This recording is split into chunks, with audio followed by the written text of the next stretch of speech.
I was in the shower and I was just thinking about the difference between men and women and how beautiful we are in our differences.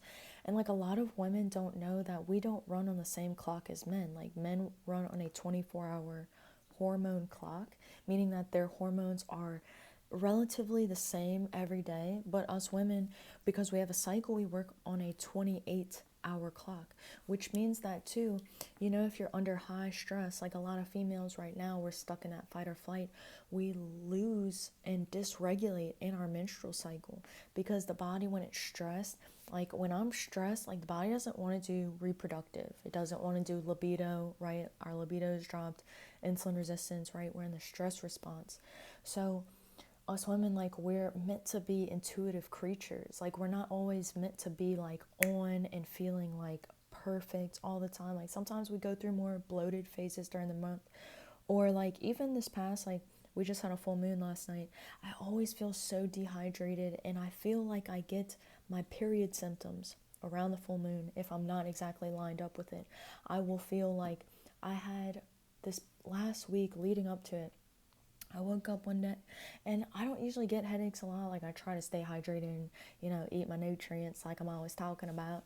But I had this migraine and I was like, wow, I feel like I'm about to start my cycle. But it turns out like it hasn't started yet. The full moon is here. And I just have always noticed that I kind of feel a little bit weird around that time. Anyway, one of my new friends that I just met too, she told me, she said, I was talking with her about this, how we get a little bit dehydrated the week before our periods because our insulin likes to be higher, our glucose likes to be higher to signal progesterone production. And Dr. Minnie Peltz is a great resource to look up and look more into information on this. But our body temperature elevates too. I used to track this with my Aura ring. Was when I started fasting and I was like messing up my cycle and getting all these migraines and cramps, and I was like, I'm fasting the week before my cycle starts, but I'm feeling awful. I was like, I don't know what's going on. I gotta figure out what's going on. So I'm looking at my Aura ring and I'm seeing my temperature, my metabolism skyrocket the week before. And I'm like, well, I'm gonna start backing off of my exercise routine so that I can have more available sugar. I'm gonna rest on this part of the month. I'm gonna rest a little bit more. My body can restore. And then when after I get through this period and I have no headaches or cramps, I can push myself and my resilience, my HRV is up. It's ready to recover. My body's ready to recover. So there's like a huge difference between men and women. I just wanted to talk about this because I feel like so many people don't know about this. Like I feel like it's helpful for women to know about this. Share this with your friends. It's also helpful. Like I will eat so much like the week before my period. I'm not even worried about it. I'm not even worried about it because when my period comes and then afterwards is times of the month where I'm doing a little bit more fasting or I'm doing a little bit more exercise, but like during times of the month where my body feels tired and my body's asking me for available nutrients and rest, I'm gonna give it to myself, because to some extent it's like you're going against your hormones as a woman. Like if you're constantly pushing yourself, like we're in a man's world, wake up thinking that we have to get so much done and we feel incomplete when we're not doing things and moving. And it's like sometimes like the body does so much at rest at night. Immune function on blast, cleansing of the brain, cleansing of the nervous system, the whole body. Crazy stuff happening at night, crazy stuff. Like it'd be like at the cellular level, like listening to EDM, like it's popping at nighttime, like stuff's going on, we just don't even know it. Just how like the world, they say earth is spinning, but it's like you can't feel the spin of the earth. So you just have to trust and know that things are happening, they're in motion. Keep it in motion. There was one more thing I wanted to say with that.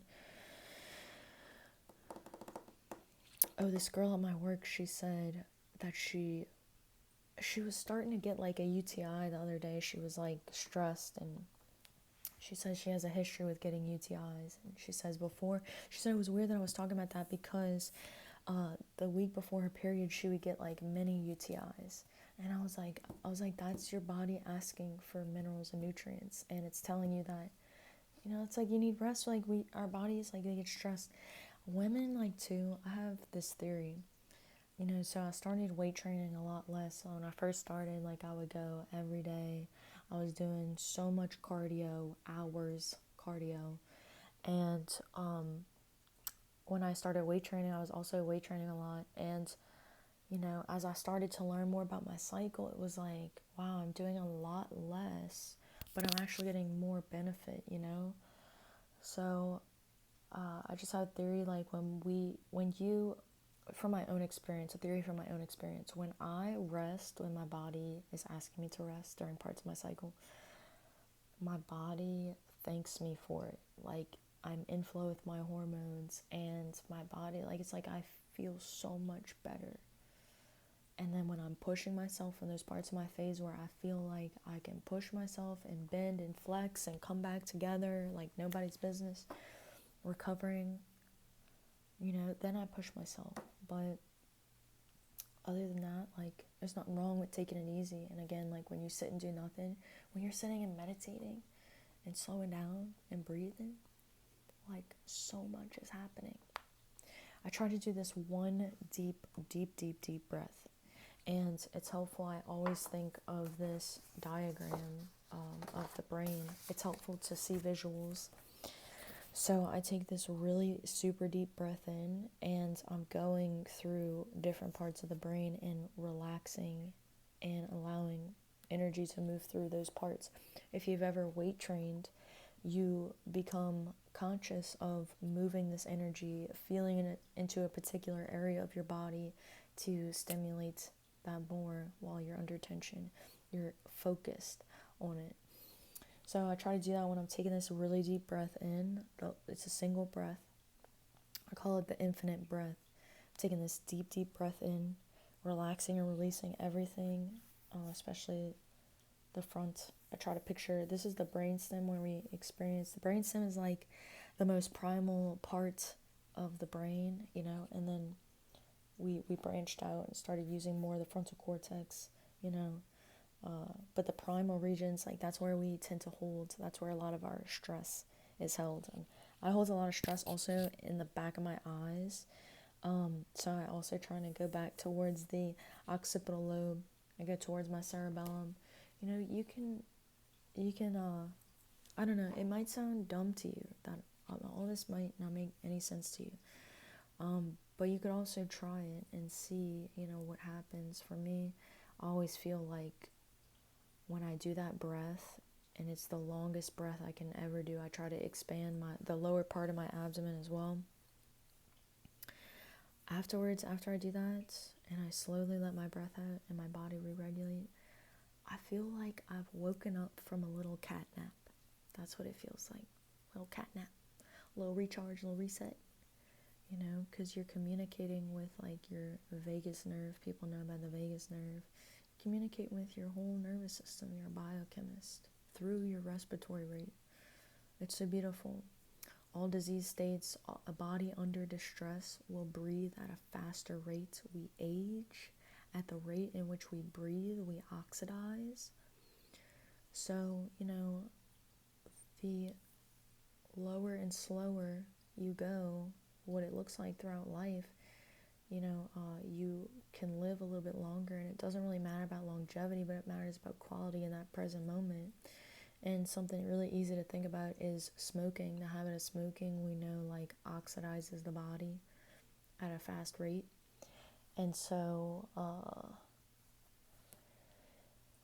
it just ages the body a lot more. It was fascinating. Like, years ago, I found out, like, shoulder tears are more common among smokers. It's because we're oxidizing, and like when we oxidize, especially as we age, our muscles become weaker, our ligaments become weaker, our heart has been running and bumping on too high of a speed. And like the body just wears down a little bit faster. So I don't know, I believe in the power of the mind and our ability to always slow down.